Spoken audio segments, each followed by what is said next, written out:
Là, c'est vraiment ma première Ferrari série limitée. Qu'est-ce qu'il y a eu d'autre comme série limitée? 599 GTO, Ouais. F12 TDF, 458 spécial Aperta Aperta, seulement, ouais. pas la coupée. Là, du coup, c'est ma première et j'espère la première d'une longue série. Hein. Mm. Franchement, Bah, en tout cas, la première, mais elle est incroyable. ah ouais, bah, j'ai commencé fort. Tapez fort là. J'ai tapé fort. Et il y a quand même quelque chose que je vais vous montrer, c'est le moteur. Parce que je pense que c'est important de vous montrer un V12 qui Ouais, est c'est beau en plus. un moteur d'orfèvrerie. On dirait un concert, la voiture, le son qu'elle produit, etc. C'est ouf. Tu regardes la gâchette pour l'ouvrir, Charles. Tu vois, ça s'ouvre et on va sortir. Hop.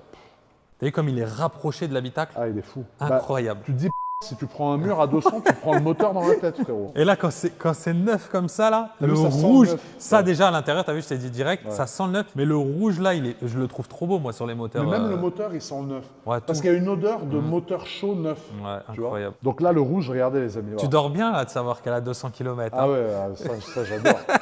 Ça j'adore, mais je Tu vais la prends rouler. ton hein. téléphone et tu regardes ouais. combien elle a de kilomètres Ah bah ouais. sur l'application. Mais je vais la rouler, franchement, je vais la rouler parce que ça me fait plaisir d'avoir une voiture qui a que 300 bornes et c'est une caisse, si Dieu me le permet, que j'aimerais garder pendant 10, 15, 20 ans. Garder dans mon patrimoine, pour moi, c'est comme les montres, bah, c'est comme quand tu vois cette montre, tu vois. Alors c'est vrai que cette montre, c'est un peu l'équivalent de la compétition chez Audemars Piguet. Ça veut dire que ouais, c'est une montre que j'ai payée 130 000 € à l'époque, qui en coûte 600 000 aujourd'hui, donc tu fais quasiment un x5, sauf que je ne la vends pas, parce que mon but, c'est pas de la vendre. Mais c'est un peu comme un mec qui a eu une compétition neuve chez Ferrari, tu vois. C'est le même genre de truc. On peut pas être en place partout. Je préfère être en place chez Audemars Piguet, qui est une marque de cœur et une marque que j'adore vraiment, que d'être en place chez Ferrari. Chez Ferrari, au pire, bah, je paye Grey Market, c'est pas grave, hein, je paye les prix. Mais je suis content en tout cas que tu vas la rouler, parce que tu as vu, c'est la première question que je t'ai posée. Ouais. Je t'ai dit, t'es sûr, frérot, 200 km, ça va pas te faire mal à la tête, mais tu m'as tout de suite dit, non, je pense que je vais la rouler et tout. Parce qu'en fait, c'est des voitures qui prennent tellement de valeur dans Ouais, le temps au final, ça que tu compense. peux les rouler. C'est vrai que là, comme le dit Pierre, c'est une voiture qui est encore au début de son histoire, qui déjà cote. Bah, pareil, si ce n'est plus qu'une TDF,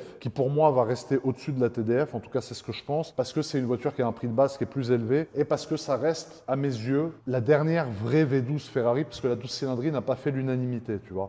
On est quand même sur une série limitée, on est sur un moteur qui est en voie de disparition, on est sur une voiture qui pour moi, dans 4-5 ans, vaudra plus que 2 millions d'euros, ça c'est sûr. Aujourd'hui, ça vaut entre un 6 et un 7 TTC, je parle, pas hors taxe, parce que bien évidemment, j'ai voulu une voiture française, TVA payée. Je veux pas de voitures qui ont eu la TVA éclatée. Dans tous les cas, c'est pas dans le genre de la maison. Excel Car, c'est pareil, c'est pas des mecs qui font la TVA. Donc voilà, je voulais une voiture TVA française, TVA payée. Je voulais pas de voiture qui venait de je sais pas où avec de la TVA en suspens, machin. Alors c'est sûr que si demain je veux la revendre à l'étranger et qu'elle a moins de 6000 km, ça me pénalise parce que du coup, le gars devra repayer la TVA sur mon prix TTC à moi. Donc en fait, il paye 40% de TVA au lieu de 20 parce qu'il la paye 2 fois. Mais vu que j'ai pas prévu de la vendre et encore moins à l'export, je m'en fous. Et le jour où elle aura plus de 6000 km, il y aura plus l'histoire de TVA parce que ça sera un prix TTC international dans tous les pays, on pourra se baser dessus.